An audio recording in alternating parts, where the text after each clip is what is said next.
How are you? Good, how are you? I'm good. So, okay.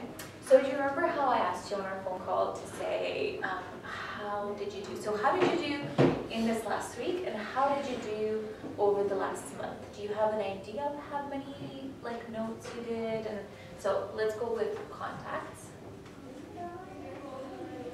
When did this call start? It started on 23rd of January. 23rd of January. This whole February. I was going to call it for a long time. Just kidding. February. 23rd of February.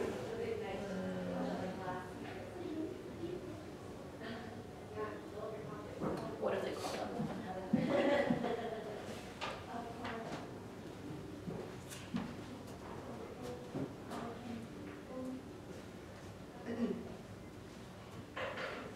So how many contacts were we supposed to have? 100. We're supposed to have 100? Yeah. But For the entire.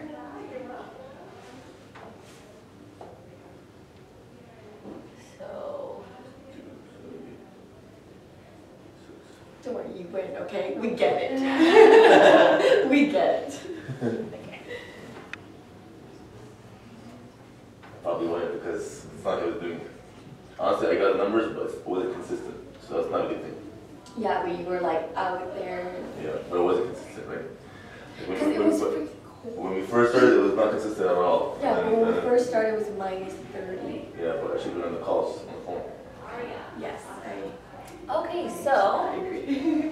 And I did do some phones. I'm just gonna put the top ones here. So contacts added to the database.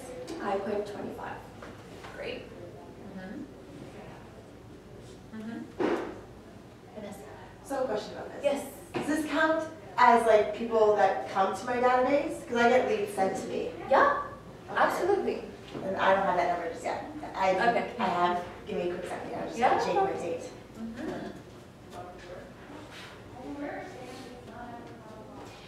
So Karen, connections. How many people were you able to connect to say that you're in the real estate business from your sphere of influence? I'm not sure because I talk to people every day and I work promos every weekend, so like I meet strangers. Yeah, so when you do that, ask for their contact information and Yeah. put them in. So anybody that you've had a conversation with about real estate and said, do you think we can do business together? It's about you capturing their data, not giving them a card, Yeah. but you capturing their data. So just for the future, so you know what the Yeah.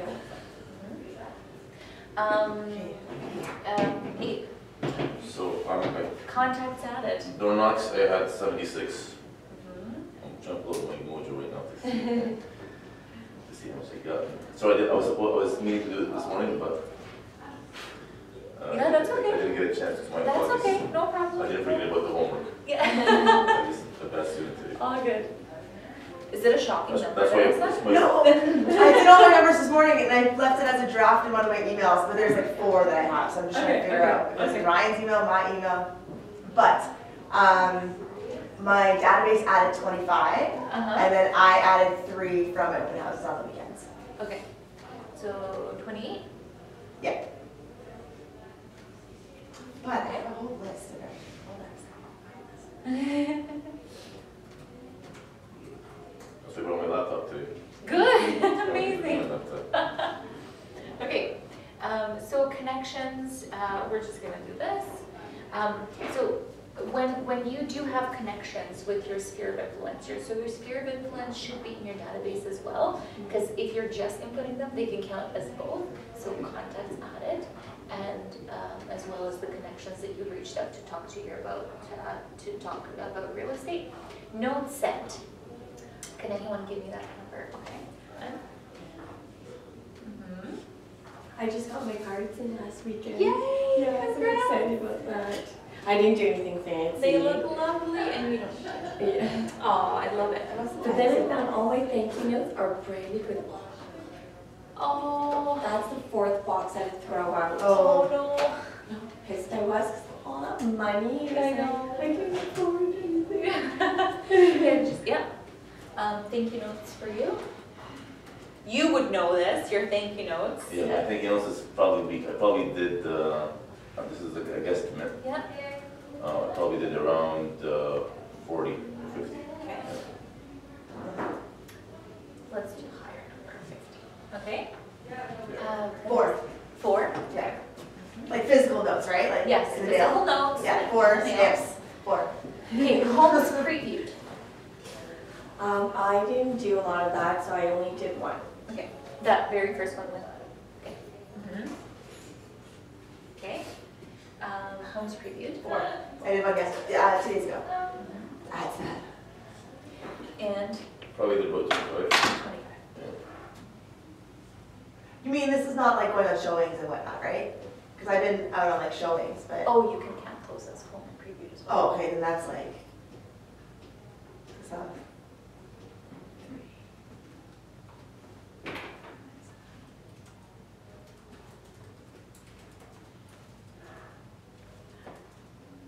So yeah, another 6 to that. 6 to that. Okay. 10.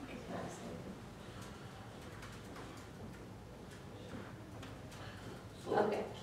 And contacts added, we're just waiting for your number. okay, So so we're gonna kill okay, it. so I'm gonna kill it, and then it's honestly, I contribute a lot of it to the fact that I'm using the system, so Mojo stores everything for me. Yeah, So so I did 76 door knocks, yeah. contacts I made on the door knock, and then I did 114 contacts on the phone. So total is 190. And those, fortunately, I have all the numbers And all the and notes or from the them. addresses, yeah, or the notes from these schools. Fantastic.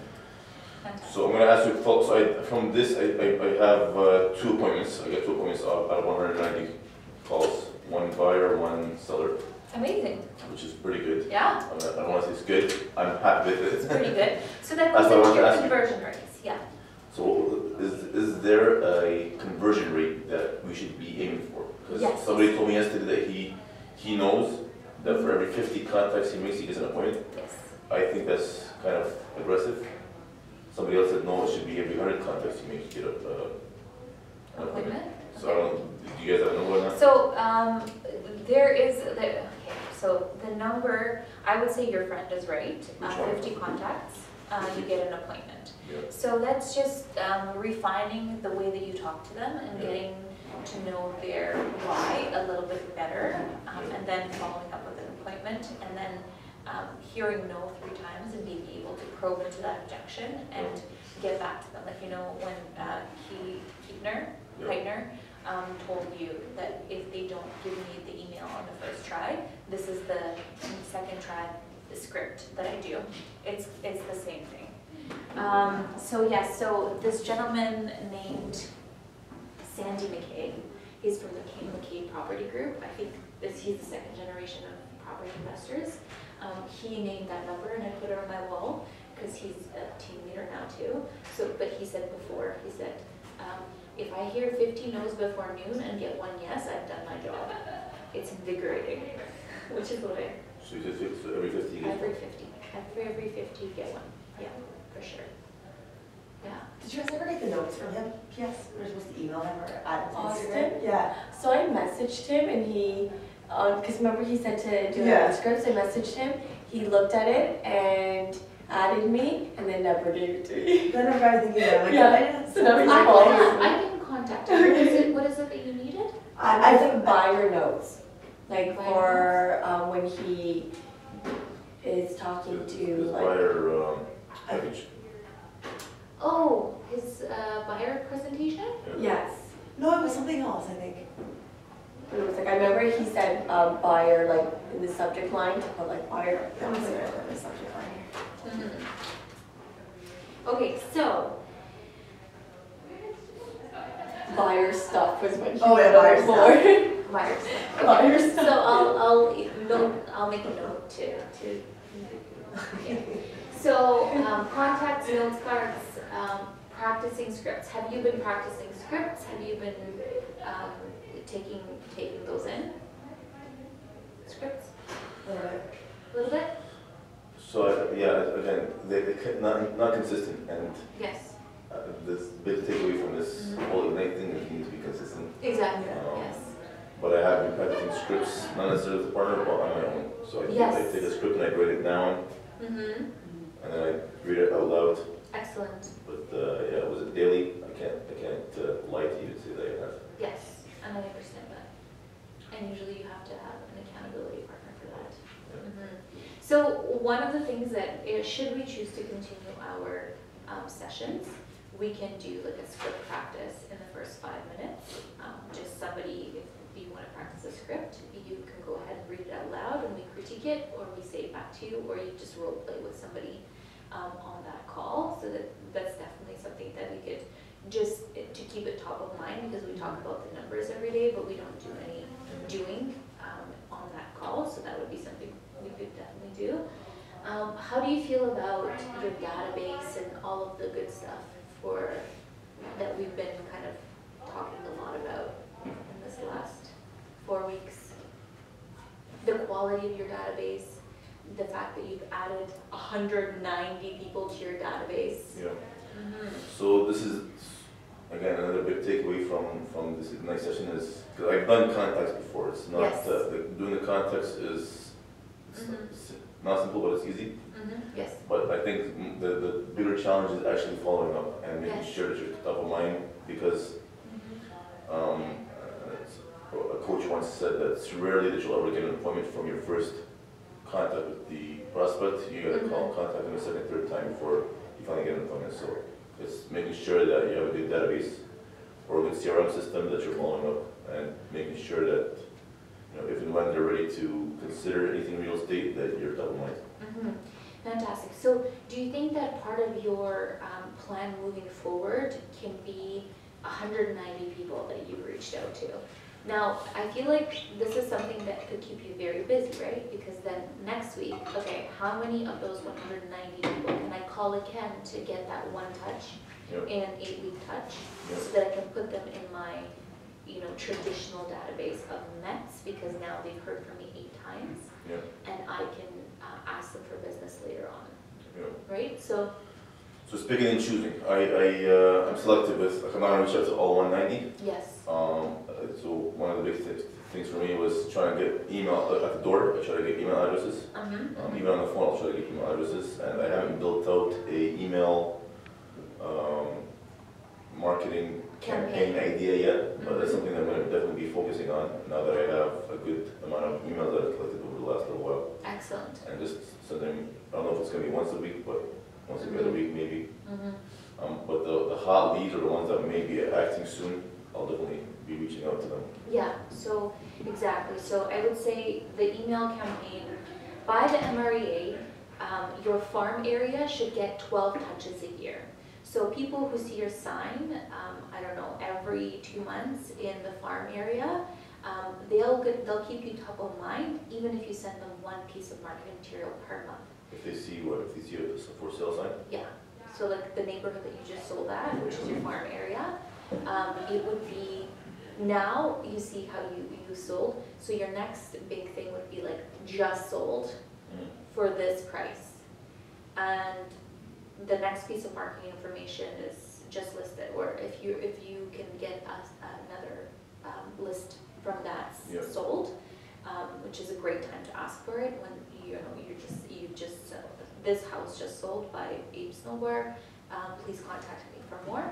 And thereafter, you only need to market to those people every month. To the people that are like hot, doing business 6 months to 18 months to a year from now, you're gonna go and do the 8x8 touch to keep that conversation going. Which is one touch a week for 8 weeks. Exactly. One touch a week, yeah. And then, yeah, that's that. How do you ladies feel about growing your database? I could definitely do more. Yeah. It's just about being consistent, and I think one of the tools that is in here that's great is my tracker. Unfortunately, it's like AW specific, but we can also do it for you in like a handout kind of deal. Was I supposed to send something yesterday that I didn't, or did I do it afterwards? You said Okay. Okay. Yeah, Awesome. thank you cards. Awesome. All right. So next is, this is the Ignite My Tracker. So basically, you can't try it, but we'll try to get you like a handout that tracks the exact same thing so that you can see the numbers. I think that that's the most important part, because when you think you have it in your head, it's totally different when it's actually on paper. You have it. This is the one that you guys sent out? No. But you have something. I have Yeah? something. I used to use this, but I don't use it anymore for one. Yeah. This is last year. I have something a little bit off topic. Yes. So I was going to, you know, you take one more class. Intro? Yeah. Yeah. What's it called again? You're not elective. You're Oh, the articling course. articling course. Yeah. I was gonna take it just like in the winter, like spring this time, just to get it out of the way. But then I was like, no, I should not do that. I should, like, the time that I would dedicate to study that, I should study scripts Yeah. and just do that, like, in the winter. So I was like, that's what my plan is. So my question to you guys is, what class did you take? Okay, do not take investment analysis. I'll give you the PDF if you want it. I cry every day when I Okay, study. okay. Do not do Okay. it. It's all math and it's just like, it's not necessary for what we need right now. Like, Okay, good to know. yeah, I'm gonna do property management because like I already, Yeah, property management was. Yeah. was there. Yeah, I didn't do Like it. Is it just like commercial though? I did law and something else. well see, Well, I already did law law. is part of the new program. You Okay. have to do law. Yeah. So I think property management will probably be the easiest because it's already something you're going to be familiar with. You already know properties, you already understand rentals, and so I should have not picked the investment analysis. But you're better for it, right? Yeah. Like you're better One, for when I it. cried every time I had to study, and then right before my exam, I like cried all night, and then the day of the exam, I just went to sleep. Like I woke up and I was like, I should go, and then I was like, no. And I just failed it because I didn't even rebook. I didn't know you can rebook before you write your exam, and they won't fail you, and it won't count as a one try. So I just skipped it anyway. Yeah. Yeah. But if you guys want any of that material, I can just send you the PDF. No, I'm good. Thank For you. 5 review. You have it. It's terrible. Okay, good to know. So, okay. Got it. Yeah. Property management. You've probably seen this, and you're probably nauseous when you see this, but just wanted to put it in a different perspective. Using your example of 190 contacts, and you have 1 buy and 1 sell lead from those 190. Do you see how, what a big bucket that is? And when that's filtered down to appointments, now he's got 2 in there. So that's 190 and the visual of like 2, right? And then, so in order to increase that 2 appointments, you gotta increase that big thing of, you gotta cast your net super wide in order to talk to as many people as possible. Then go back and reevaluate what's your conversion rate. So it's every 50 contacts you have 1 conversion rate that's like excellent. And then it leads to appointments, leads to agreements. So then you can work backwards. You can say, hey, if I work super, super hard and I make 200 contacts and I have 4 appointments from those contracts and my conversion rate is 1 in 4, I'm gonna get a deal this month. How amazing is that to look forward to, right? And it's all about, you know how, I don't know if you were in the time management thing, no, but we call her workhorse, like this, she's just like a workhorse. She's a machine, And why she's a machine is because this agent just keeps on top of the numbers. She doesn't do anything else. She doesn't think about anything else except hitting her numbers. That's all. So there's no real secrets to real estate success. You follow the best models, you implement the best systems, and you commit to the best training. Ignite is the first step on your path to mastery.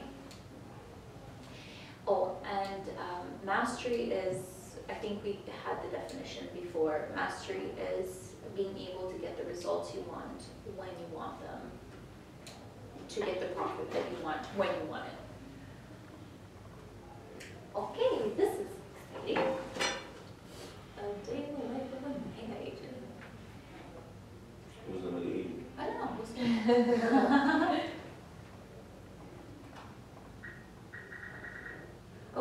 Because they're going to have to talk to you about an ideal day in the life of a mega agent. first thing in the morning, I have to start with getting up and getting my head right. What I've discovered is if I get my head there, my body will show up. So that typically means getting up in the morning, always exercising, getting the blood flowing, and second, reading something either spiritual or motivational, or listening to an audio tape. Jim Rohn happens to be my favorite, so he's always in one of my CD players somewhere so that I can plug him in easily. And just listening to people that are inspirational, because I think all of us need hope every day to go do what we have to do. As we get to the office, the most important thing is, because every business is a lead generation business, is what does that lead generation look like? For me, because I'm at the 7th level, one of the most important things is what key people do I need to talk with that day? That always pops up first. Do they have what they need to succeed? And then the next thing is, who are the people we need to be doing business with? How have I communicated with them lately? What do I need to do now? Is it a phone call today? Is it a drip can? So when she's talking about the 7th level business owner, that means she has an assistant, a transaction coordinator, a buyer agent, a listing agent, and now she's doing more of the coaching and the monitoring. So she checks if they've hit their goals, if they hit the numbers. So that's what she, and the big lead generating. So if she needs to talk to any developers, if they're bidding for like a project with Big Golf or something like that, anyways, it's just inside. Campaign, is it an invitation to something? Looking for how do I communicate with those people that we want to do business with, and how do I keep furthering that relationship and moving it along? I've discovered my business energy is highest earliest in the morning, earliest in the day, and earliest in the week. So I front load my week, Monday being the most difficult day with all the contacts and all the lead generation that I need to do early in the morning. And that frees me up to have the afternoon to kind of just work on plans or projects. Typically what I find is through the week, Monday and Tuesday are heavier, and Wednesday, by Thursday and Friday it's pretty more entrepreneurial, just off the cuff. And then the evening on Mondays or through the week is, it's always about family, because the reason we do what we do is so that we can build a great life and build great memories with our families. So our kids are very important to us, we're very involved. It's what are we going to do as a family, what do we need to do as a family, when's dinner, where are we going to go, or what are we going to eat, and that kind of rejuvenates me. One of my philosophies is the purpose of business is to fund life, and to me life is all about family. And as a mega agent, your day might look different, but the key things we have to always remember is certain parts of our day have to look the same. So you might want to think about, where's my head? How can I get my head in the right place? And then we always want to remember that every business has to be lead generating. So what does your lead generation look like? Is it earliest in the morning? Is it earliest in the day? And then we always have to know that somewhere in the day we have to spend that quality time with family, because we don't want to win at business to lose at family. Thanks for watching KW Connect, and make it a great day.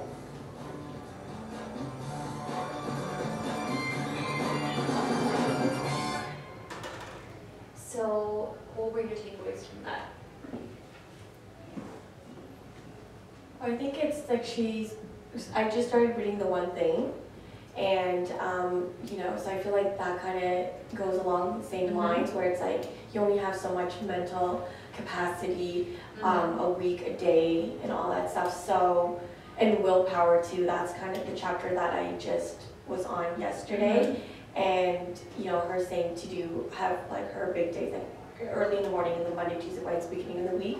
It makes sense, and the book says it a lot too. Like, you have willpower, but you only have so much of it. So by the end of the day, you eat junk food, you get lazy, you give into stuff, and it's kind of like you're tapped out. So it feels the same. Absolutely. Yeah. Yes, I completely. And So I have the audiobook if you guys want it. I can send it to you. And I'll send you Ryan Serhant's book. So what's awesome, so this to me makes a lot of sense, and it's a work in progress for me. Top load your week, top load your day, top load your month. So at the beginning of the week, when you just rejuvenated from the weekend and you go in on a Monday, the thing that I fall trap to a lot of the time is I go in and I follow the schedule that I've created a week before, which is usually very preset. And for me, in order to preserve that time, I have to preset my schedule for Tuesday or Wednesday, and Monday I have to keep to my lead generating activities.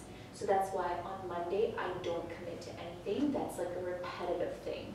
I would commit to my own schedule, but not to, let's say, doing a workshop, or unless it's like a company thing, like I don't. I just commit to my schedule so that I have that time to do that. Do you find that you're, and also one thing about me is that I actually get very inspirational on Fridays. For some reason, I'm like, oh, okay, so today I can do this, today I can do this. So I'm probably gonna have to rethink about how I structure my days on Fridays too, so I can capture all of that momentum and finish off the weekend with all of those loose ends tied up too. Because for some reason, I'm always like, okay, this is a good time to contact this client, and I'm like, why is it on a Friday? Or I was thinking of just putting it in on my schedule to-do list on a Monday, so it looks more professional when I contact these people. And anyways, so those are, how do you find your energies? Nocturnal? So there's a psychology behind the Friday. How is So, it? so if you want, let's go. Please. So Friday to the human mind is the beginning of the weekend, because you have something to look forward to. Today's Yes. the last day, then You're free. you have the day off. Yes. Sunday's actually, if you ask most people, Sunday is not a happy day. Generally. Yes. It's at home and you're looking forward that, oh my God, I have to work on Monday. Yes. So the weekend is typically Friday and Saturday, because you know that the next day you have both days off. Whereas Sundays, so that's why your Friday's probably Probably. you're excited. Like I'm so You're looking forward creative. to. So, I don't know where I heard that, but it actually makes complete It's sense. so true. Yes, Yeah. it's like before a vacation, right? You get everything closed off. Yeah, that's why you gotta book mini vacations throughout your year. Yes, I believe that. I did that this year. Through blood, sweat, and tears, I hashed it out with my husband. I said, we're going. Sorry, you were. So my energy, I don't know why, I don't like it. I find it a lot in the evening. Like I like the nighttime. If I could pick up a call, if I could pick up the phone and call people in the evening, which is kind of too late. No, it's not. Okay, sorry. 8, 9, 10 is not too late. Okay. Maybe 10 minutes. minutes too, but don't do that. I would love to call them. Yeah? Even at 3 o'clock in the morning, hey buddy. So you said you You gotta do business in like Dubai or something, so you could call like. It's true. At those He's times. working on it. Wait, right? Yeah. So no, that's honestly, it's You gotta start like Yeah. overseas, because you're up at 3, you might as well do something. Yeah, nice, so yeah, no. that's But, fantastic. Yeah, I try to sleep early right now just so I could wake up early, and I'm trying to shift that energy. Absolutely. So I don't know if you guys have read the book. 4 hour work week. No, I wish I read that. It's something to strive towards. But it's called The Miracle Morning. I have it downloaded, guys. So when I actually did that, and I didn't do it for long because I still have like a 20-month-old that wakes up 3 times a night. When I got to do that those 2 times, guys, my energy was out of this world. So what they say is basically a lot of people get stuck and they don't have energy to continue with their life goals, and sometimes like even like go conscientiously through life, being grateful for what they have, because there's a big gap between where they are and where they want to be, and it's called self-development. So taking the time for yourself to develop yourself spiritually, mentally, contribute to your energy, that gap is always missing. And what a lot of people don't realize is that to make that happen does not take a lot of time. It takes about 45 minutes out of your day. And when is the best time to do it? He goes through a whole explanation of how he experimented with that. He decided, you know what, 5 a.m. on a weekday, Monday to Saturday, is the best way to do that. He gives himself Sundays off. And when I did that, honestly, guys, I was out of this world energy. Like I was even like kind of surprising myself. I'm like, I'm way too intense. I don't know how to stop this because like words were coming out of my mouth. But I'm just saying, it just gives you some kind of like purpose, and you know, you're developing yourself as a person. You're not just working like a workhorse, doing the things that you're, I don't know, doing, but you read for 15 minutes, you journal for 15 minutes. Why do you journal? Because really the best way to learn is to put something down on paper, and I didn't know that. I'm like, why journal? But when you put something down on paper, then you reflect back at it like a month at a time. Anyways, those are the kind of things that give you energy. So if you're really looking to shift your energy, something like, what does he say that? It's affirmations. There's like a word that breaks down into like other words with the letters, and you follow that. Miracle Morning. It's called the Miracle Morning. So that should give you, and it kind of goes into your energy plan, which Gary Keller talks about a lot.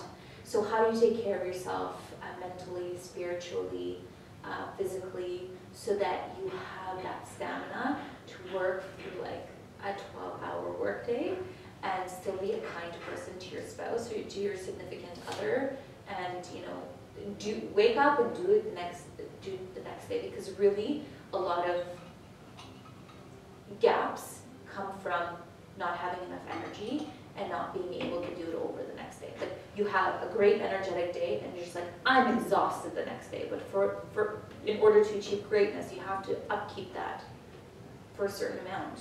So yeah. Let's go back to our great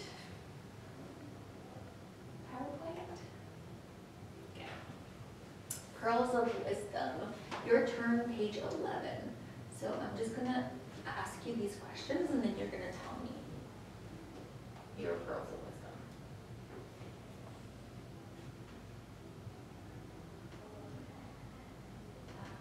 9, 10, 11. So you may or may not have asked this by yourself, but these are, have you asked any agent, what is your advice in getting into effective production as quickly as possible? Have you ever asked that an agent? What does that mean, effective production? Making money. Oh. Yeah. So I did. You did? Mm-hmm. Her response was just consistency.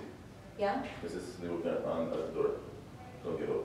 Don't give up. Yeah. Even if you do 5 contacts a day because you're tired that day, Yeah. just do it. Do it. Don't miss a day. Fantastic. Mm-hmm. Karen? I haven't really asked any. No.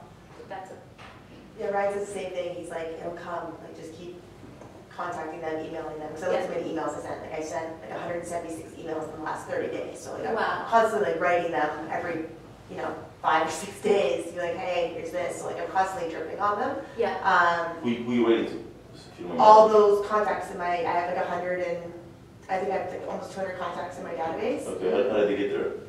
So we have lead generation, so like Google paid ads and like from the website, people go in. Or it would be, like I said, my sphere, meet people, or my open houses that I do. Yeah. And you send out manual emails versus?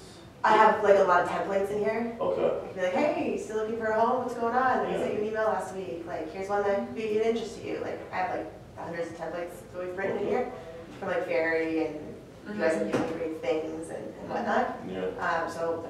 And I put reminders on all of them, so they constantly come up. So like each day I have like 30 people that I need to write out to. So like I'm constantly writing these people or calling. Okay. Which is great. So it's, and this is not through a CRM software? It is, it's through Commissions Okay. Inc. Good. Yes, yeah. Okay, yeah. So basically, you've done a great job setting up your CRM. So it's kind of like putting them on an 8x8 touch, except you customize it to being only emails or only emails and phone calls. But That's my main point, eh? Yes. That's my main point. So what we're going, like, I'm not going to promise. Once I do it, then I'll invite you to it. Okay, I don't want to. Yeah. But a part of that is going to be covered in April, because James is going to be doing adding tasks to your database. So when you input a contact, you add task. So that would be the 8x8, and then you put in either The template campaign, or right? yes, Like, the that's all. template campaign. But we will do something for a 33 touch and an 8x8, and when we do, you're invited for sure. Great. Okay. Let's KW. Yes.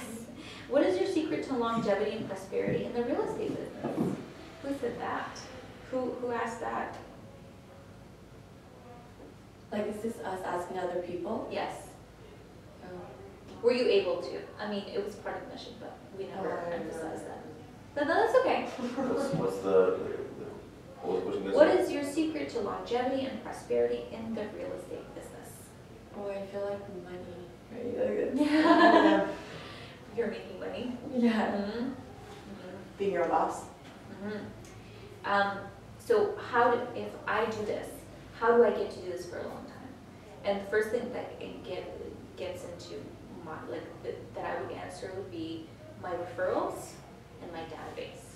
So from my database, I have all of my people that I've helped, and from those people, they give me referrals, and that's how I'm able to be profitable for a long, long time.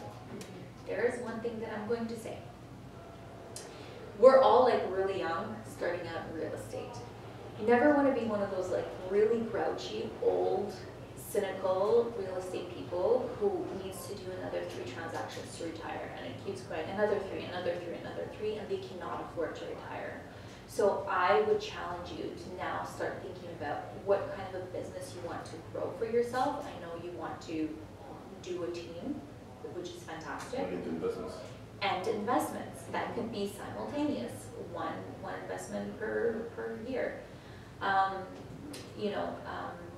That could be passive income, and that could be active income. So something that gives you active income would be your team, and it would put you in a leadership role. So I would challenge you to start thinking about that now. And my thinking behind that is, what you put out into the world will come. So if you're looking out for those opportunities, they will keep showing up in your life. Left field, whether or not you choose to go to that career visioning class that we have on April 30th, just a plug, it's here for you. And if you choose to implement it right now, or to at least see how that would look like, a future with a team, or a future in investing, or a future in having your own property management business, because you work with a lot of investors, because that happens a lot. Like Sandy McKay, the one that I told you about his conversion rates, he has his business is people management now, but he has a very large property management business because he has his own podcast, and a lot of people know him as an investor, and his clients kept asking him, do you know good property managers? Like, yeah, me. So that's it. That's another source of income. So real estate is amazing. Just have to make sure that you're striving towards something, because you do want to eventually retire. And with real estate, you can retire really early if you so choose to. Do you know what you need for a property management business? Is it a separate business, or? Yeah. Register a separate entity, Ontario Inc. 123, snowboard management. Yeah, so that's it. So the secret to longevity and prosperity, having a plan, having a good database. Just spoke my presentation, sorry guys. Okay, that's here, it's here. All right.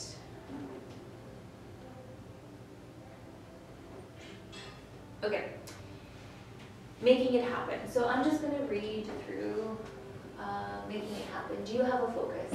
Discuss questions of pages 13 to 14. Making it, anyone can succeed, but not everyone will. Why? The ones who do succeed have focus, the ability to concentrate their thoughts and actions and make the most of important tasks. So number 1, how do you create a personal plan to make process your focus? So there's this saying, you do not rise to the grandeur of your goals, you fall to the failures of your process. So when you go through the process, like, it's exactly what you're saying. Process, and then you will see your goals. Like, do the right tasks and the money will come. That's what Gary Keller always says. And I'm so faulty for, like, I'm going to lose 50 pounds, the goal. What's your process? Like, how are you going to get there? Oh, I'm going to diet for a week. No, that's not going to work. You know what I mean? Like, you have to be consistent. You have to space it out, leave room for other things in your life, and as long as you focus on that process of lead generating, it'll happen. Follow a big plan, build from, so this is what they're saying. How do you create a personal plan and make process your focus? Follow a big plan, build from a big model, and make the implementation process my focus. Aim high and don't allow my goals to be a ceiling to my achievement. Don't aim too low, so I don't stop trying once I hit my goal. Make the daily 10-4 activities my focus. Time block the daily 10-4 to protect the time to accomplish these, which gives me focus. Like you said, the one thing, you know, topping up to, you know, activity heavy first couple of days of the week and in the mornings, because we run out of patience, we run out of focus, and it doesn't get done. How do you time block to get your focus? I must practice time blocking and turn it into a key productivity business habit. Time blocking keeps me focused, free of distractions, and doing what I'm committed to. I need to take 2 to 4 hours of focused effort to accomplish what I need to do. It's important for the people around me to understand that I'm doing and not interrupt me or allow others to interrupt me. The reward from daily and focused time block to lead generation is huge. Sorry. The reward from daily and focused time block lead generation is huge. So even though we don't do a lot of time blocking right now, as far as like this is not about time blocking, I can send you all of the time blocking materials as well as You the sent us a session. couple things from Irene's. Yes, but probably you. Oh, okay. So Irene did a whole 2-hour thing on time blocking, and then she had like all of her like 8 PDFs that she uses in her big binder that she just literally writes, checks off, writes, checks off, writes, checks off, and then her assistants actually track all of her numbers so that she knows what her conversion rates are at all time. Yeah. How do you use accountability to keep your focus?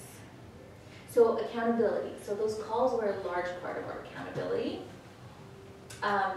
Moving forward, let's say we had no calls, how are you going to keep that going? What's your plan? Well, you have Ryan, who's a pretty big. But sort of, because when it comes down to it, like, yes, he wants me to make my calls and do what I need to do, but like his business comes first in a way, but like his business is my business, you know what I mean? Like, what, if I'm not doing my calls, it affects him because his leads are coming to me, you know what I mean? And otherwise, but sometimes it's just hard to find the time to do it. But he does somewhat keep me accountable, but like I mentioned, if we have something to do for him, then it gets pushed away. Like you have scripting put in the calendar, but like if something comes up, it gets pushed aside. Yes. So. Okay.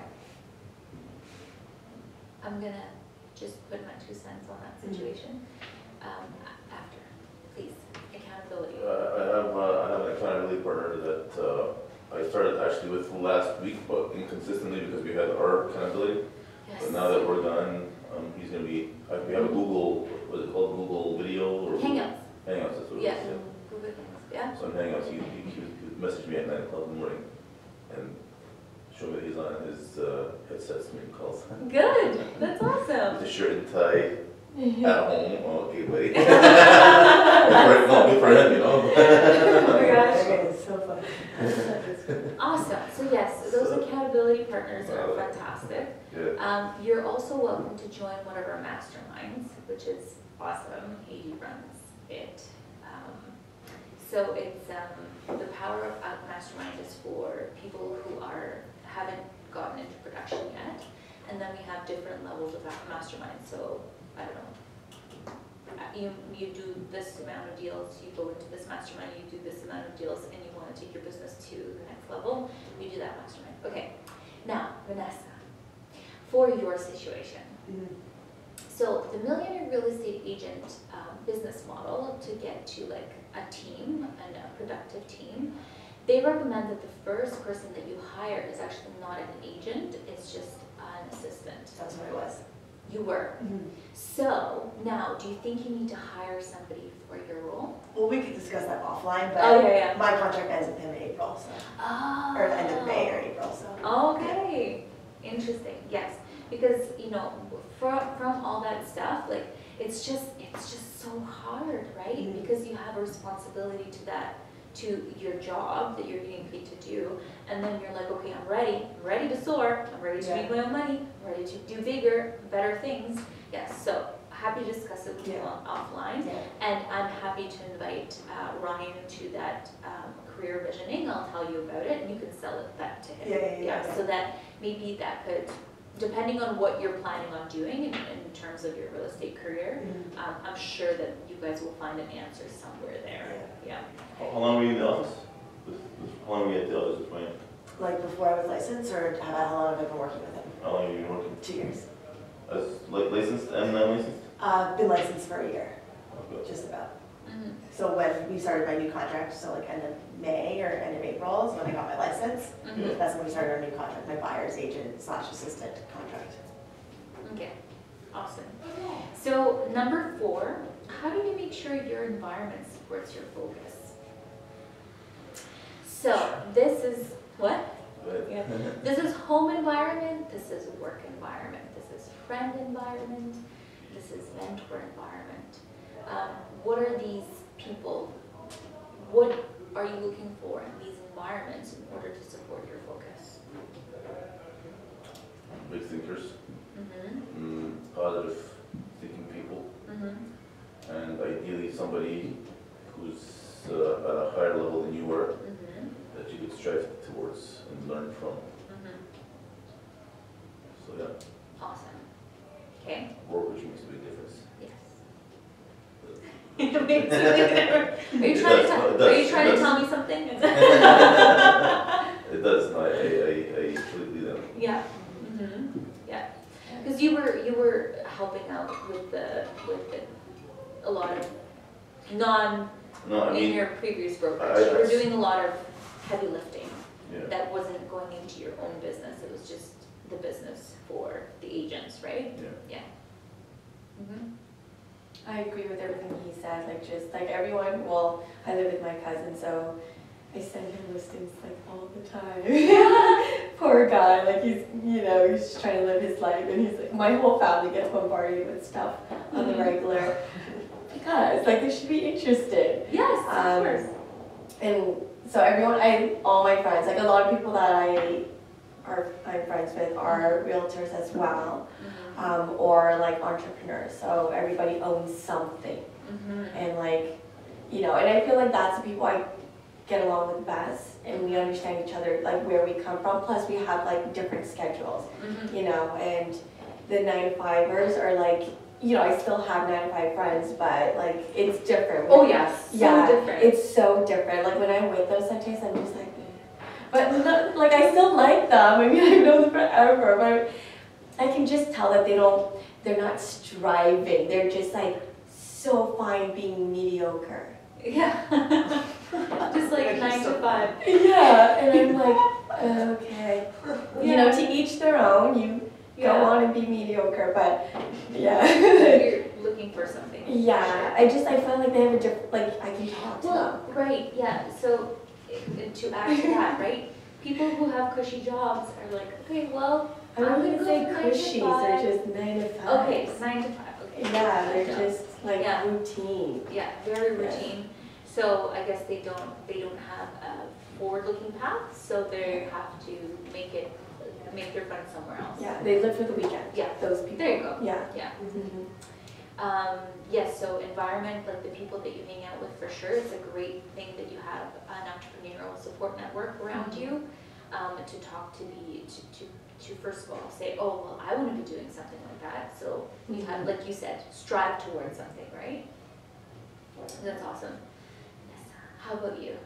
I like agree with all the above. Yeah. Like I have friends that are in the mortgage business, a couple that want to buy, so it's nice being out with them and they support me. Yeah. I think you're Awesome. I'm just going to read you what they have here. My environment builds me up and supports me. I'm the gatekeeper to my world, and I control environmental issues. Physical environment. I will create a physical environment that is conducive to productivity. People environment. I will surround myself with people who energize me and who are in synergy with my goals. That's really important. This is a topic that we've touched on. I might just read the answer, but how do you keep your energy to maintain your focus? I told you about the thing, but like coffee, that's a good strategy. One of the energies. Anything that you guys do that is like, okay, well, if I do this, I know that I'm going to be motivated to and have enough energy to complete this and this? I feel like sometimes being in a location, like being here, like in the Mhm. office, you know this is what you're doing, there's less distractions. At home, I have like a little office, and I feel like when I'm in my little, it's just a corner of my kitchen, but nonetheless, you know, when I'm in my Designated space. yeah, then I feel like I'm more focused versus if I like bring my laptop or my books into my bed or on the kitchen Yeah. table, like you're kind of like not really, you're Yeah. just like lightly Mhm. doing stuff. So I feel like when I'm in my little spot, then it's like, that's where I have my energy and Excellent. focus. Mhm. Fantastic. So, energy to maintain long-term focus depends on me staying energized and enthusiastic. Everything I do either adds energy or depletes it from my life. That's a big one. Depletes it from my life. What are the things that deplete your energy? My answer to that is, especially if you're going to be prospecting, to get ready and know what you're going to be doing. And I'm guilty of this because I don't do it, but to get ready the night before. Mm-hmm. You wake up energized, okay, you don't have to think about what you need to do, or who you need to call, or which street you're going to be knocking on, right? So, No decisions to make. Yeah. you just know what you're going to be doing. Exactly. And if you're going to be sitting there thinking about it, you're going to start stressing out, your energy's going to get depleted. And Exactly. then you're going to spend it figuring out, okay, what do I need to do? Mm-hmm. By that time it's already lunchtime, you're going to have lunch first, and then you're going to eat the pasta, and then you go take a snooze. Yes. So food is an energy killer, right? Yeah, certain foods. Certain foods, yes. Bad foods Mhm. are an energy killer. Anyways, I just had a donut before I started doing this, so my energy might just go down, but I know that it's not. But also, decision making is an energy killer. Making decisions is that's why we stress a lot about time blocking, right? Because it takes the decision making out of your day. You do it as the time blocks. You don't like Tony Robbins would say, he takes a ice cold dunk in the morning every single day, and he does not, that's his way of telling his mind, you don't control me, I know what I need to do, and I'm doing this. So his body does it, like his mind is telling him no, but his body will just like walk to the ice bath and just dunk himself in, and just stay in there. Anyways, so energy killer equals decisions. And you're just like exhausted because you're taking all of these things into consideration. So yes, energy and kids. No. Okay, so maintain energy and focus. Implement the Millionaire Real Estate Agent Energy Plan. So Gary Keller thought of that because of all of the amazing realtors that he's interviewed. They all had an energy plan, and that's part of your pillars of success. So to gain this type of energy, do these activities. Let's see if they have a... Exercise. That's part of it. Okay. To gain this, so if you need spiritual energy, you meditate and pray. If you need physical energy, exercise and eat right. Emotional energy, like if you want good, so there's really dense emotions, which is anger, hate, resentment, and there are all of these lighthearted, high frequency emotions, which are gratefulness, happiness, any kind of like positive. So if you want to change your frequency, that what's the emotion that you have to go towards? Gratefulness. The fastest way to change a negative, dense emotion of resentfulness and unhappiness is gratefulness. I'm so grateful for my cup of coffee every morning. I'm so grateful for the babies that I saw at Full Stop Cafe this morning when I was getting my coffee, and it just made me grateful for my life. That's the easiest way. And when you are surrounded by happy, upbeat energy, everything is possible. Like I feel it deep in my bones. So emotional hugs, kisses, and laughs. Mental plan and calendar. So mental strength. And business is lead generate. So if you need business energy, all you gotta do is lead generate, and then you'll feel good about your business. Really. Okay, so this is the fun part. It's going to be 411. It's gonna go. It's a planning tool that is I don't know if it's specific to KW, but we all use it at KW. It's 1 year, 1 month, 4 weeks. So if you have your materials in front of you, you can probably pull it up. I think it's on page 18, but you'd have to, it should, page 17. Page 15. Oh, 15, I'm so Well, sorry. that's where it just kind of talks about 411. Oh, I'm sorry. So yes. So 4 weeks, 1 month, 1 year. So what is your annual goal? And it can be business, professional, and personal. Sorry, business goal, professional goal. Like I guess it ties into the business. I want to meet X amount of people that are doing already what I do this year, or what I want to do. So the striving, and then the personal. So run 8K, have a family, blah blah blah, and stuff like that. So for the month of April, how is that going to look like for you? So let's do like a, just wanna wipe that down. Oh, there should be a little eraser here.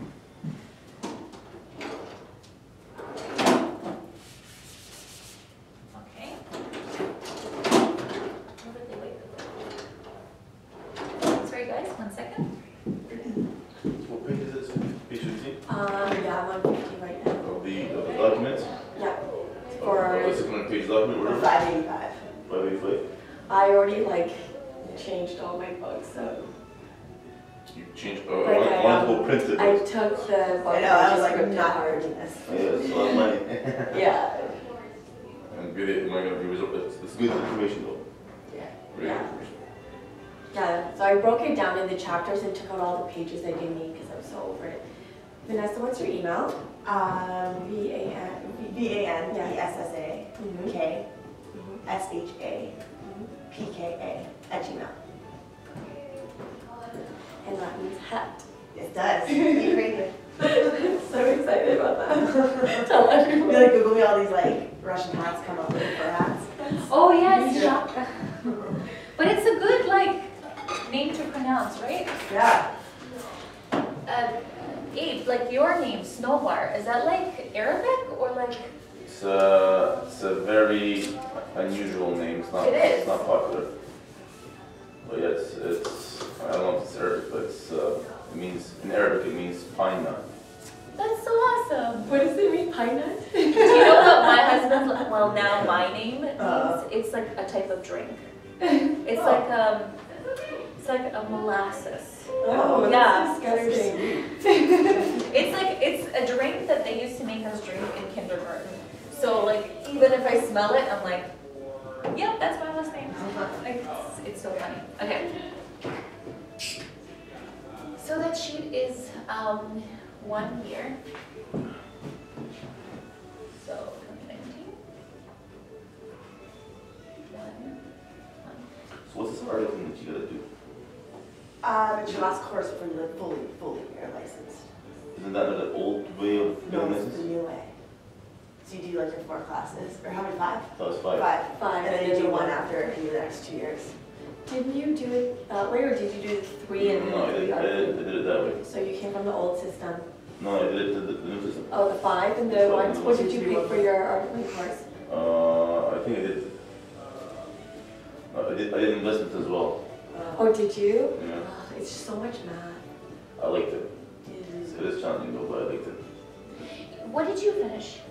When did I? What did you finish for university? What's You I taking? finished Western, right? What's I taking Yeah. university? I got it's like a Bachelor of Arts because it's like just like a business degree, but it's not Ivy. Okay, okay, cool. Yeah, because Abe has a business degree, that's why he likes math. Oh. No, I like math. I have no Yeah. problems with math. Mhm. Yeah, that doesn't bug me, but yeah, Mm-hmm. I just don't know what would be like the best.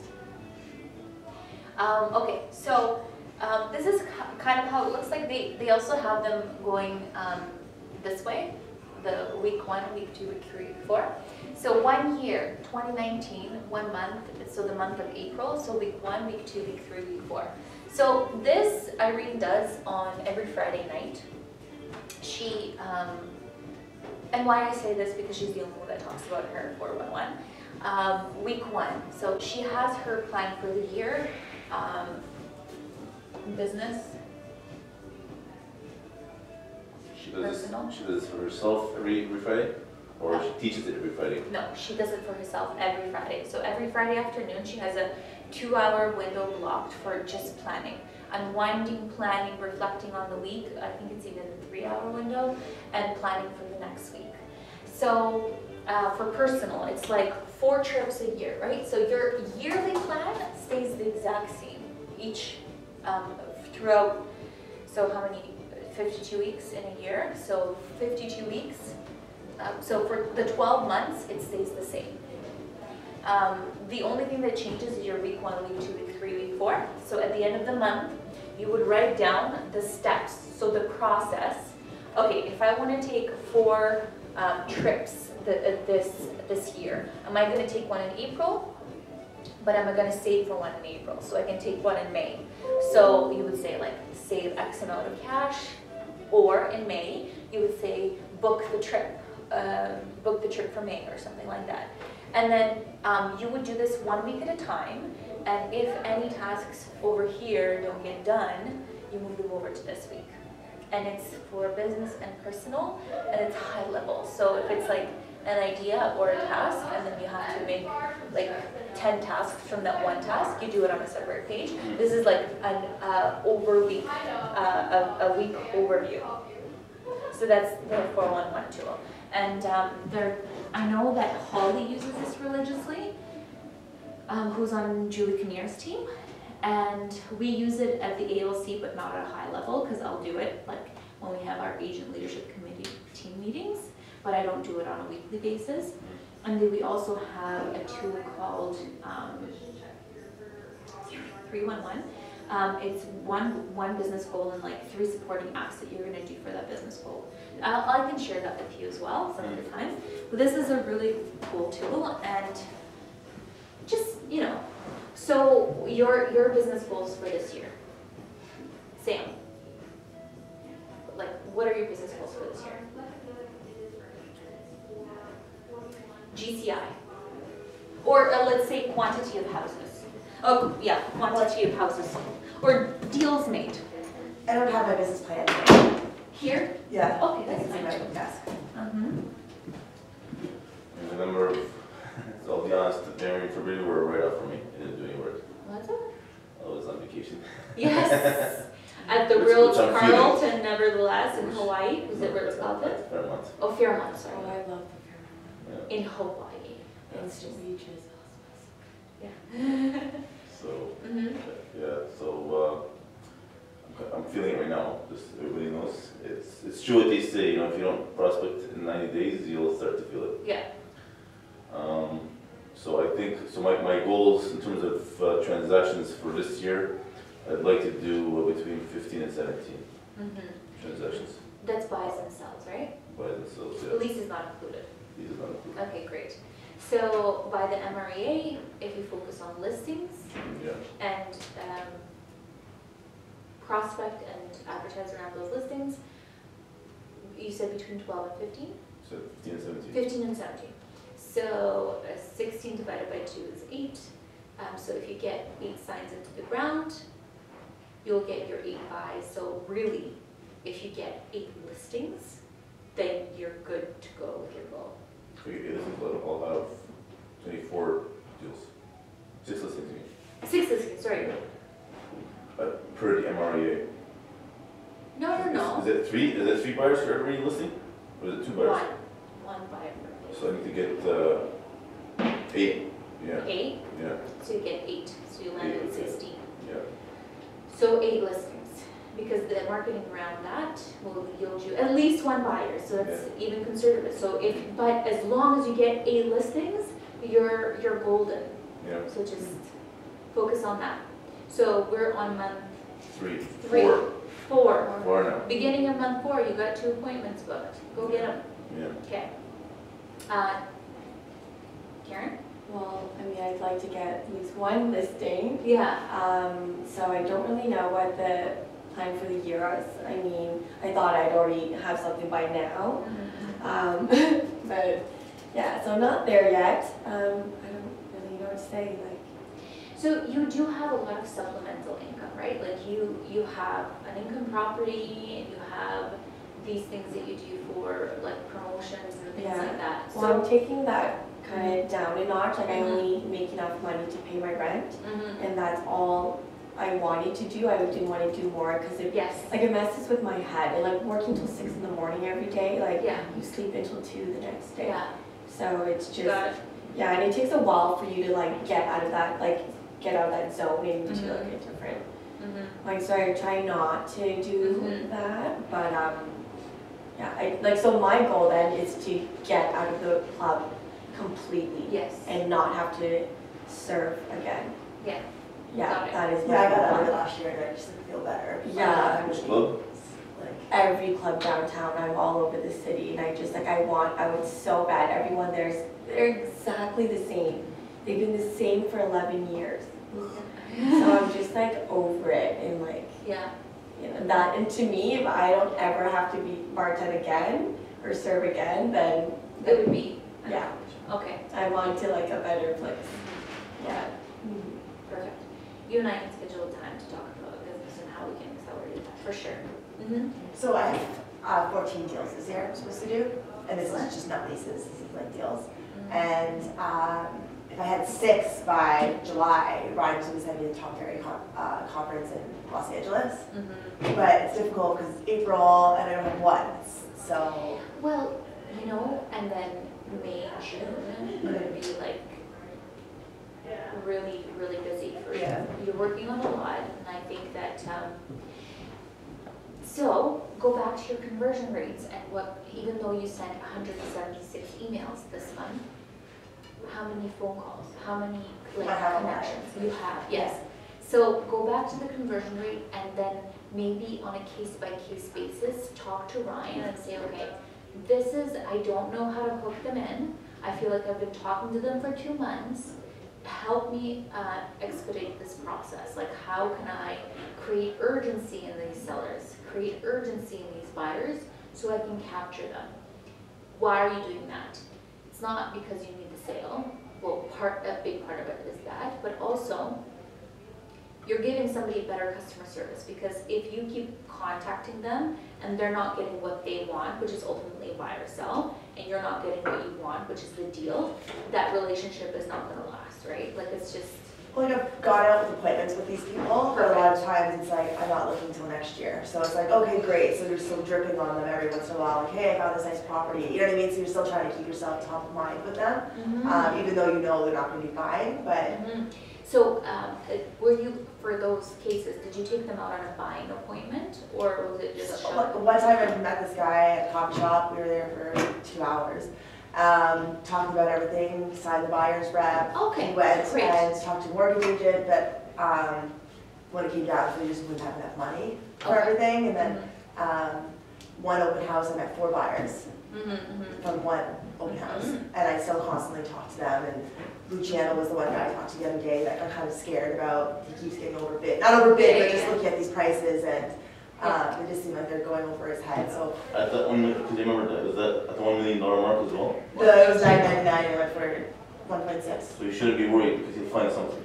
Well, that's what I mean. Like, It's not like a $500,000 purchase. but he's looking. Like, what he's looking for is just like A unicorn. everyone wants something cheap that they can. Yeah. He wants It's 50. beautiful on the outside, that's cheap, that he could renovate, and all of a sudden it's gonna be worth $4 million. You know what I mean? He wants to fix her over. Yeah. So, Vanessa, another possibility for you, you have a buyer, you have a BRA agreement signed. Go door knocking in the neighborhoods that he wants to do business with. There's this one guy that Take 8 with you, because he's good at door knocking. There's this one guy that I wanna, he actually called me back after the open house, like a month and a half later. He's like, hey Vanessa, you mentioned all these exclusive listings that you have at your company. He's like, I think it's time I start working with a realtor. So I was like, sure, let's go out. I sent him a couple. He's like, oh my god, I haven't seen this one yet. I just wanted to go see it. He like loved it. It was across the street from school, and he's like, I'm the type of guy that can walk into a place and put an offer in like this. And I was like, okay, I'm gonna find you something. So like, I even mentioned to him, I'm like, take a drive through the neighborhood, let me know what houses you like, and I'll go door knock on the, you know. But for me to do that, I want a BRA. I feel like I should have one. Absolutely. So I guess at that point, I'm just kind of waiting for one great exclusive to send him to like hook him back in and then be able to, do you know what I mean? So I show my value a little bit Yeah. and then send him that BRA for that one. But like I said, like I have a few buyers, but it's just, there's nothing out to buy. So it's a little difficult. So I'm like trying to go exclusive on my exclusive Facebook sites. Like I'm constantly on, I'm trying to find something for these people. Like I have one that's an exclusive right now. I just sent her mortgage brokers. She was one that didn't want to talk to Ryan, but then liked me at the open house and came and gave me her information. And I brought her up to her house. She was so close to putting an offer in. But right next to the cemetery, right on Mount Pleasant, like it was so loud in the house. Like I couldn't talk any louder to try to like block up all the cars flying down the street. You know what I mean? Like, so it just wasn't the right fit. But like she loves this one I just sent her now. That's off market. She's just like, I just don't know if I can afford it. And like, talk to my agents because hers is not getting back to them. So I mean, I'm close. It's just not there. Yeah. Just keep at it. And like I said, if you, let's say X amount of deals are on the go right now, you collect them, like it's like apples right for the picking. You collect them in 1 month and it could happen totally. I'm just like waiting for, now that like spring's here, just like waiting for constantly all day, just like refreshing like Trinity Valley's areas, like university areas, like certain areas, like waiting. You can also go by our desk. We got a ton of exclusive in the last week. Are you guys on Broker Bay too? Or do you guys not have everything on Broker Bay? We are. Yeah. Do you guys have everything on Broker Bay? We do. Yes, yeah. So you would have access to our listings because you're in Broker Bay? Yeah. Okay. So, missed that. But some people have exclusives that they don't put on Broker Bay. Like I have a couple of teams that are Sotheby's that don't put theirs on Broker Bay. Oh, okay. Okay. Do you know Ashley Shaw from Sotheby's? Yes.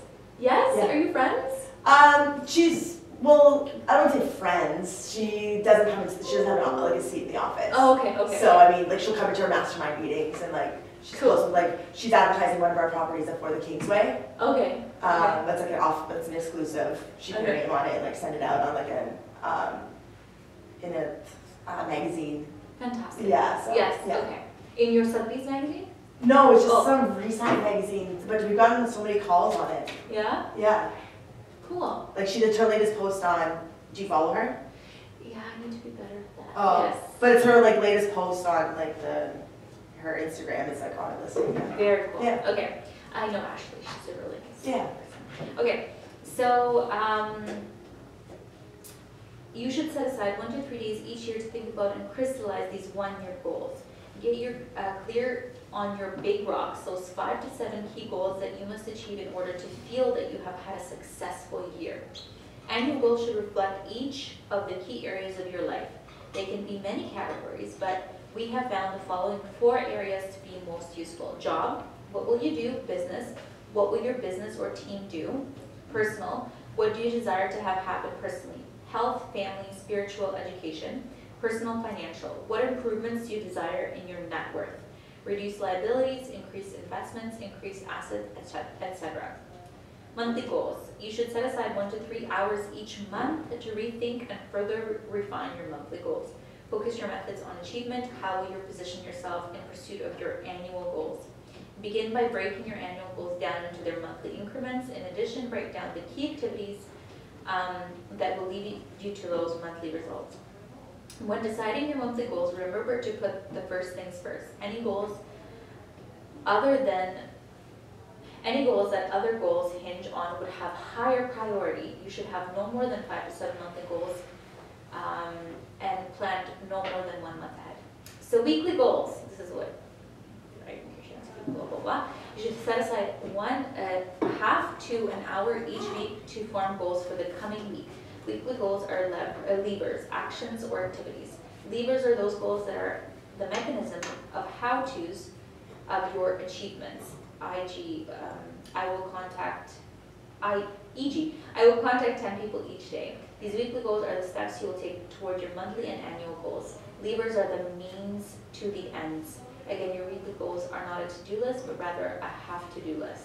Decide what you need to do that week to achieve your monthly goals. Again, remembering to put first things first. Limit your number of weekly goals to 6 to 8 key measurable activities. Locate the 411 under blah, blah, blah. It tells you where to get the 411. I can send it to you. So it asks us to do this activity. I'm not going to ask you to do this activity because we don't have access to it. And this is basically what it looks like, which is what I drew out on the board. Enter weekly goals. Review 10 properties, add 50 contacts to the database, write 50 notes, call 10 comments, go to 4 listing appointments, go to 4 buyer appointments. That's what it is. Do you have that? You do have that. Which page is it? Which page is it? Is it Like 15, 16, 17? Create your own 401 sheet. Oh, Page it's 17. Oh, I see, I 18. see it, yeah. 18. Okay.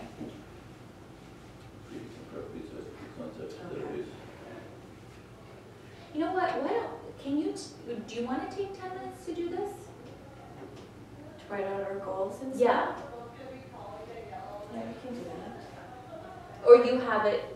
Mine's like not here. Like, Okay. we've broken down like how many people I need to talk Okay, to got per it. day, per week, but like, I mean, I kind of. No problem. So this is kind of like, the next part is to calculate your conversion rate.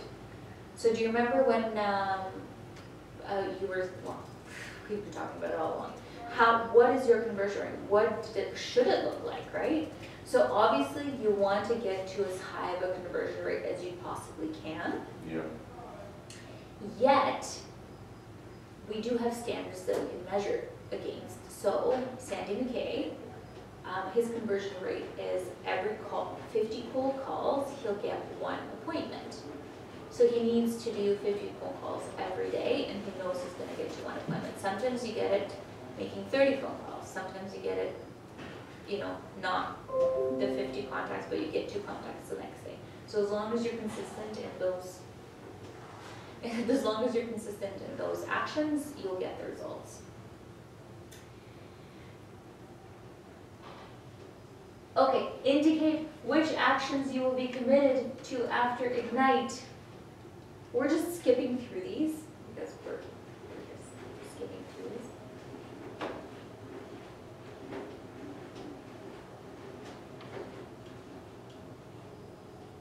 So consistency for A.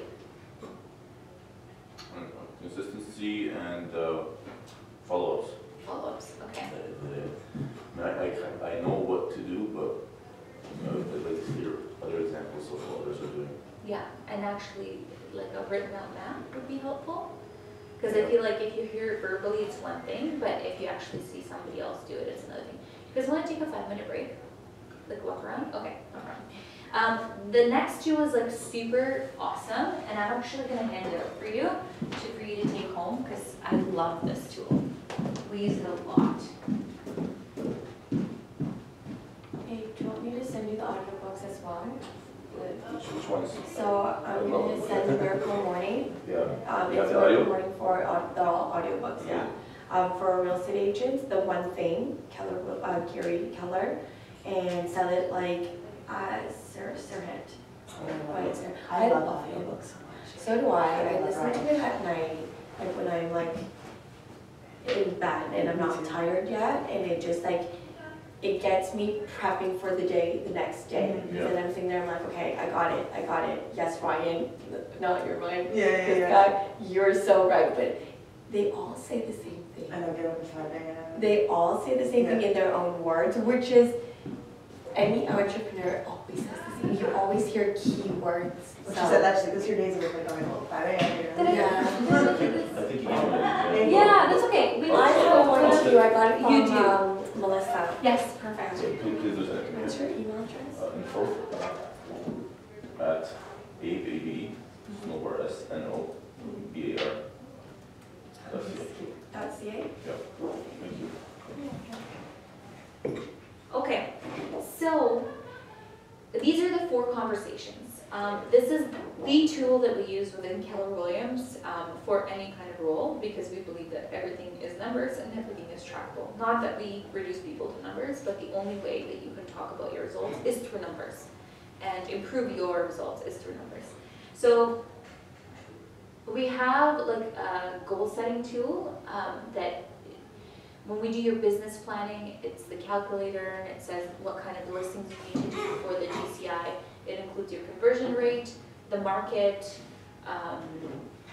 listings taken to listings closed. So yes, the market, and tax rate and your monthly expenses. So what this is like, okay, so this month's goals, because we do it for a year, but it's broken down, how many do you need to do in each month? This month's goals is listing appointments. How many do you need to go to through the conversion rate? So if you need 1 listing per month and your conversion rate is 4 to 1, you need to go on 4 appointments to get that 1 listing. Then listings taken, so you put like a 1 listing taken. Closings, how many closings are you going to have that month? And what's your profit from that closing? So obviously your profit from the closing depends on the budget of your buyers or the farm area that you are looking to sell in. And then we review them on a monthly basis. And what's cool about the tools that we have, so we have this online as well as on our phone. So when we ask Kelly pull up our CGI goals, like Career Growth Initiative goals, she pulls it up and you can see like what are your monthly goals and where you are in terms of those goals. So the My Tracker, that's what it feeds into keeping you updated on your monthly goals. Any questions about this tool? I hope there's not a lot of zeros on it. Ah, yes. That's Yeah. great. It's like, keep it simple, stupid. This is amazing. Like, it's the simplest conversation that you can have with yourself about your and script off. How well do you know your script? You know what? This is an exercise we'll do. Let's script practice for a minute.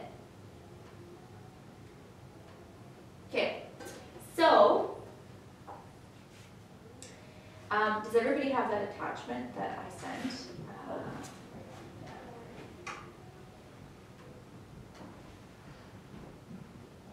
With buyer and seller scripts?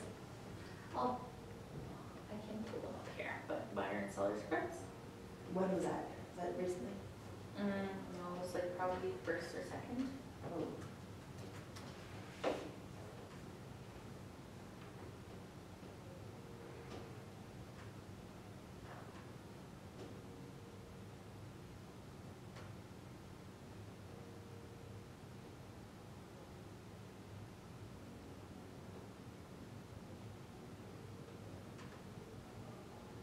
So basically before we get into scripting, does anyone have a script that they like? Has anyone used a script that they liked? I've been using my query scripts. Okay, great. Can you I like ramble it. one off? There's the results. Fantastic. Mm-hmm. Yeah. Yeah, Seriously. go for it. So ring. Hi. Yeah, absolutely. Yeah, That's so how you this, practice it. Ring. Yeah, hi. Hi, my name is Abraham. Oh, no, I'll say actually. Hi, this is Abraham with Remax. How are you doing today? Good, thank you. So I'm calling because we just sold a home in your area over on Escola Boulevard. It's a 3-bedroom, 2-bathroom home sold for $910,000. Wow. We do know that when one home sells, there's usually 2 more that sell right away. So I was wondering, when do you plan to move? Oh, wow. It sold for 910? Sold for $910,000. Very, very good prices. Yes. So when do you plan to move? Well, you're going to take me out of feet first. I hear that all the time. Yes. Okay, great. Well, how long have you lived at this address? Oh, 25 years. 25 years, fantastic. And where did you move from? You know what? Our first home was in Kingston, Ontario. Kingston, Ontario, great. So how did you happen to pick this area? My husband moved out here for a job. Good for you. Yeah. Okay, right on. So if you were to move, where would you go to next? That's perfect. Oh, you know what? Honestly, to something smaller. I really hate shoveling my driveway, especially this winter. Very understandable. And when would that be? That's a good question. Well, if you're saying that sold for $910,000, I'm wondering what I can get from my house. That's so have you had anybody ever come and give you a free home evaluation to give you an idea? No, I haven't. Okay, so my name is Abraham. What's your name? Lucy. Lucy. Lucy, how about we do this? Why don't we set up some time? I can come in, give you a free, no obligation home evaluation. It's not gonna take more than 10-15 minutes of your time. Would that be valuable to you? That would be, yes. Okay, so what works best, Monday or Tuesday at 4 p.m.? I have to check with my husband. Okay, so is there a time that typically works with you and your husband? Yes, but I'd have to check with him. Lucy, why don't we do this? We'll tentatively schedule it for 4 p.m. on Monday. I'll give you a call on Sunday just to confirm. And if we need to adjust, we'll do that. Does that sound good? Yes, Okay, it does. perfect. So just want to confirm your address, ABC, Main Street, whatever. See your phone number. Thank you very much, Lucy. I'll give you a call on Sunday and we'll go from there. Thank you. That's great. You were very easy. Yay. So do you go with CMA? Do I go in with the CMA? I won't go with the full CMA. I'll legitimately go and print out like very basic, very basic, like the just listed and the just in the area, and I'll take it with me. Unless I feel that there's a chance I could get a signature, then I'll go in with the full proper CMA. I mean, to be honest, one time I got burned because I did go in, somebody did want to do a home evaluation, just wanted to get an idea, and I couldn't get up to sign the contract. So what was the story? This was last year, and so I called him. I had to call a few times. Finally, I got to their home, and then I was presenting to them, and I didn't have anything. I just brought very basic stuff because in my mind, and this is the wrong way to go into a presentation, I'm totally going to get this listing today. By the end of it, I convinced him to give me an exclusive so that I could promote his home See what happens. and see what happens, right? Okay, so where do we sign? Oh, I didn't bring my, I didn't bring it. And then when I called him the next day or that same evening, told him, okay, when can we book, or sorry, I scheduled an appointment with him. I called to confirm the appointment, and at that time he said, no, you know what, forget about it. Oh no. So you know what? Who knows what would have happened? But at least if I had the exclusive, he would have probably been more excited about. Okay, let's see what's gonna happen right now. Yeah. Anyways, he hasn't sold yet, so I'm following up with him this year. Amazing. Good.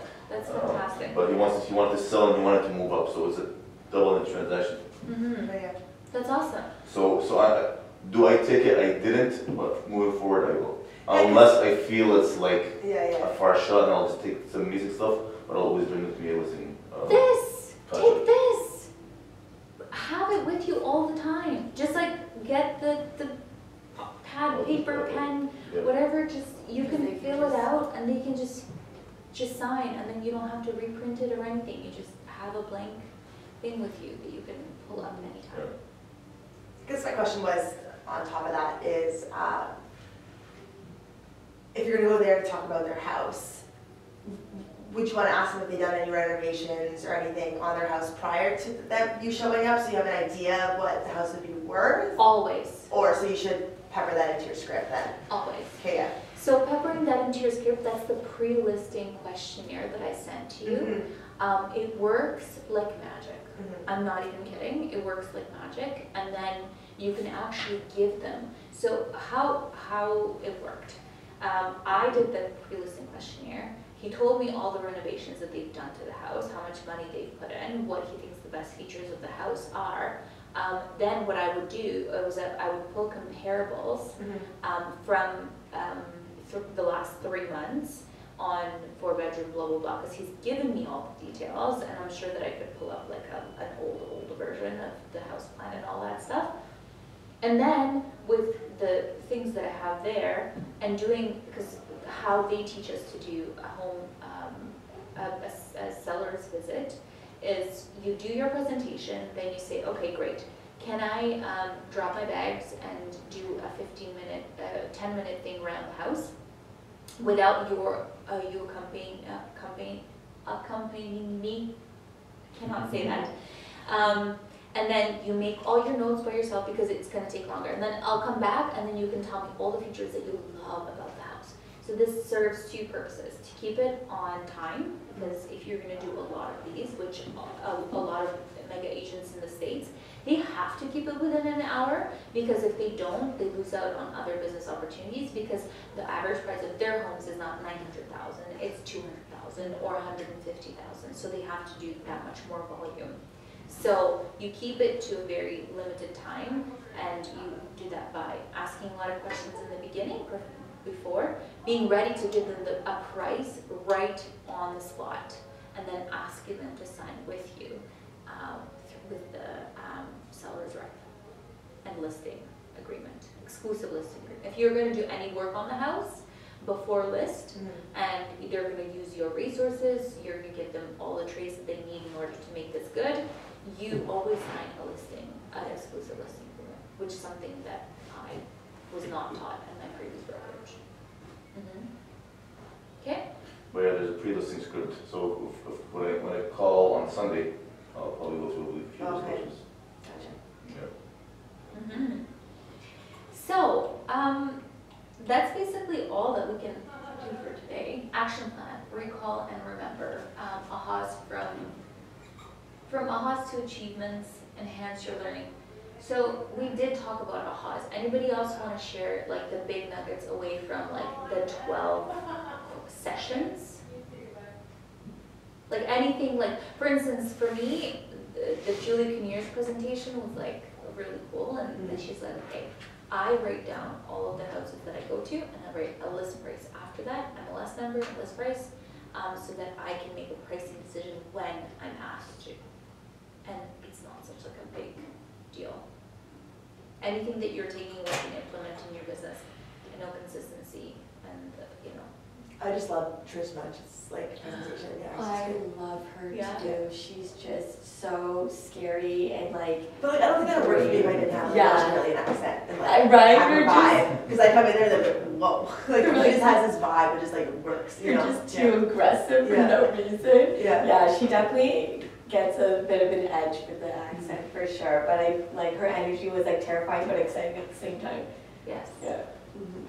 I really, yes, she's a great colleague to work with. So, yesterday I had an agent come into my office freaking out and saying, I can't do this. I feel like I need to be on a team. Sorry, he wasn't freaking out. He was just saying, I feel like I need to be on a team. I feel very overwhelmed, blah, blah, blah. I'm like, okay, calm down. Do you feel like you're sick to your stomach when you're doing your deal? He's like, yes. I'm like, okay, great. That's the right place to be. You're going to feel sick to your stomach in your first, second, third deal. And it's totally okay, and you're gonna have moments where I'm like, why am I doing this? Like, this is not cool. Like, I'm way too worried. It's too much responsibility. It's too much legal things that I'm taking on myself, especially when you're a new agent. So I said, listen, we have all of these amazing agents in our office. Maybe all you need to do is just shadow someone instead of jumping on a team, learning their methods. You have a client base. You don't have to share your permission with anybody. Just ask somebody to shadow. So he went shadowing with her for the entire day yesterday, and he said it was the best experience ever. Yeah. That's awesome. So he went from like in the morning we had this conversation to like saying, hey, reaching out to an agent saying, can I shadow you? And shadowing with her, and I'm like, so how do you feel today? He's like, great. That was a great experience yesterday. Just followed her around like a shadow, and it worked. She taught me a lot too. So if anybody wants to shadow any cool people, you let me know. It does happen here. Can you remind me of the website where I go to watch some videos back? Well, you won't have Trish's video, no. Don't they record them? YouTube. Trish. Oh, she didn't record hers. Trish does never. She's one of a kind. She hates recording. Oh. She Oh. never records her videos. She's the only agent that will never record her videos. Okay, so what's the website for everyone else? KWNRagents.com. Oh, yes.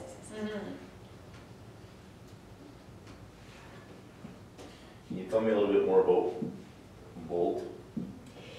Yes, it's coming up. Okay. You can pay me for that later. Yes. I'm actually curious. So, well, you know, course evaluations, yes, please. So, I know that you're going to go through these guys. So this session specific, but if you can please also write notes on how you enjoyed Bold in general and what changes you would like to see, because we actually have like a whole thing of like postmortem and what are we going to, this program is very fluid. It has evolved with like schedules and what we, how we present, when we present, due to feedback. So before it ran from like 9 a.m. to 11, and then you would go and see your open houses. Now it runs in the afternoons. So it's evolved. So it will evolve based on your feedback. So just like any kind of bulletproof bullet points. Yeah. So we have Bold. Bold is Ignite on steroids, basically. It's $800 US, so it's about $1,000 Canadian for 8 weeks of training. So it usually is on Mondays, and you work with some pretty fantastic people. You have tables of 8 that you work with, and that's your team. You stick to that team every single week. And the first Is it physical or is it online? physical. Every Monday is physical, and then you have to do your 100 contacts per week. Yeah, 100 contacts per week for those 8 weeks. Once some of our best starts, like some of our best agents, like rookies of the year, started off at Bold. This gentleman that was here, James Benson, who actually, you can look up his presentation, should be on there, who did an amazing job. He was working for PepsiCo, and then took Bold, and then quit his job 2 weeks later. 3 weeks later. Doing what at PepsiCo, sales? I don't know, he was an executive making a 6-figure salary. Mm. Yeah, a very cushy job. And then he started doing this, and he knocked it out of the park. But he quit, he quit PepsiCo 3 weeks into Bold, and then he was the rookie of the year for that year. So, yeah. What it does, it works on your mindset, and it works on further refining the schedule that we worked on in Ignite. It just makes you work at a very high pace and very high level. But what I would describe it as is like, mindset is first. Clarity is power. It's like bold, the bold laws like we have over there. There are no results. Only you teach people how to treat you. The purpose of business is to find a perfect life. You get what you deserve in your imagination. There is no try. Like all of these things that we work on, like solidifying those beliefs and kind of putting them in business, in the business practice. So, yeah, great results from Bold classes.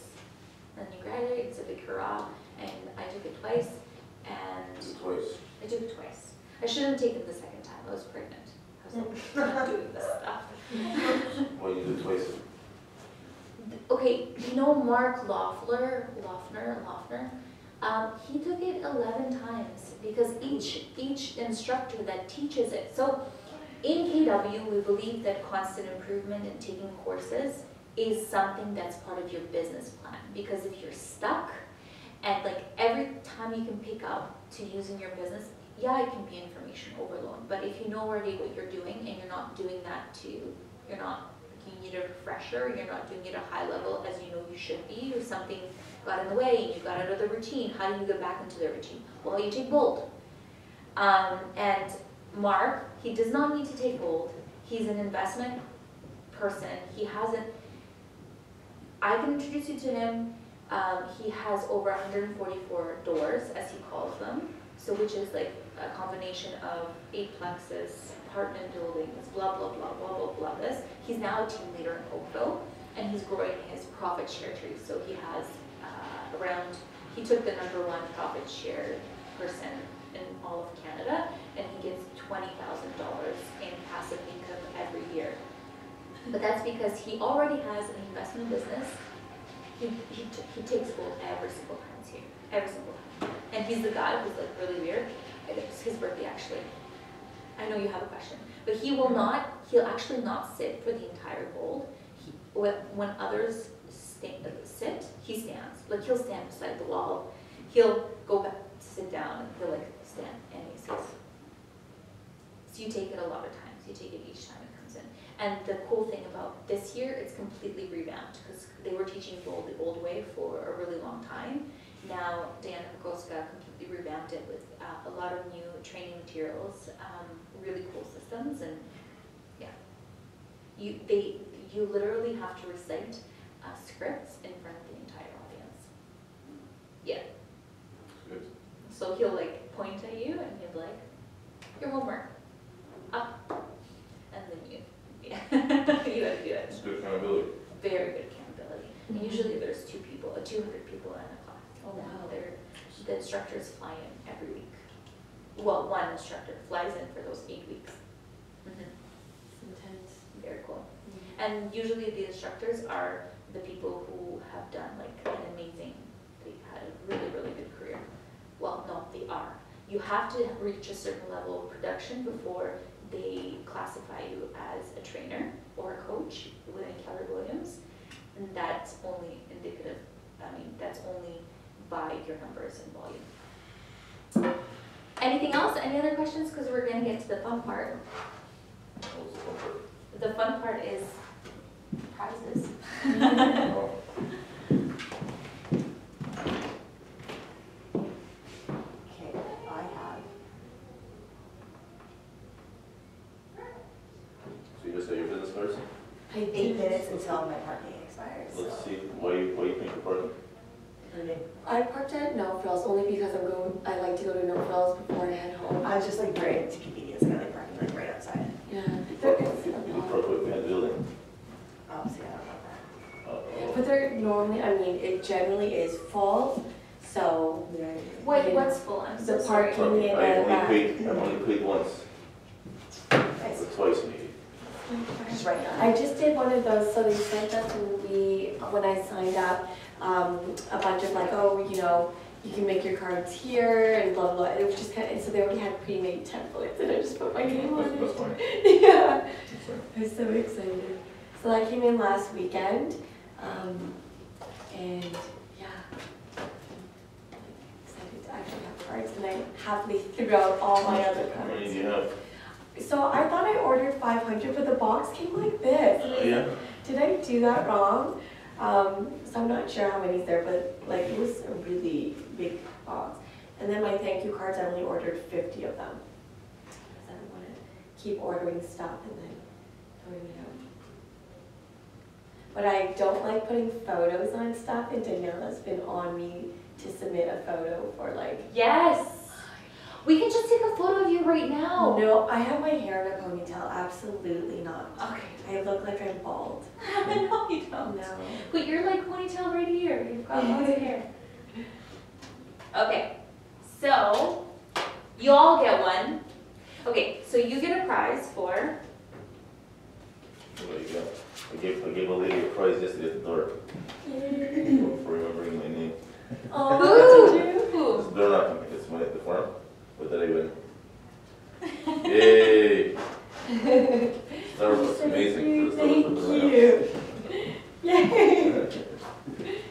Oh, I feel like we're just getting a prize for showing up. That's exactly it. I'm not even kidding. Participation. No. I'm like, I got a ribbon for being alive, thanks.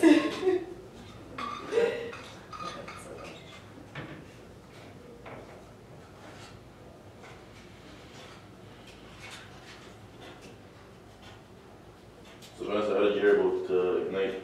Yeah, how did you hear about Ignite? Ryan. Your guy Ryan? Yeah.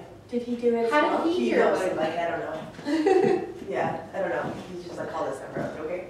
Oh, Thank you so guys, much. you're welcome. Yeah. Yeah. So, are you going to tell them about Ignite to everybody? Yeah, Yeah. yeah.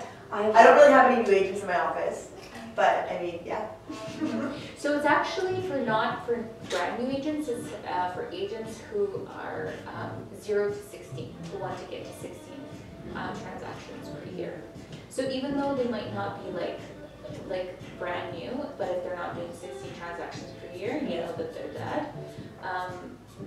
Just getting in an environment where people are working towards a certain goal, I say it's a pretty good thing to do. And if they're high producing agents, but they have a ceiling that they've hit and they can't produce anymore, send them to Bold.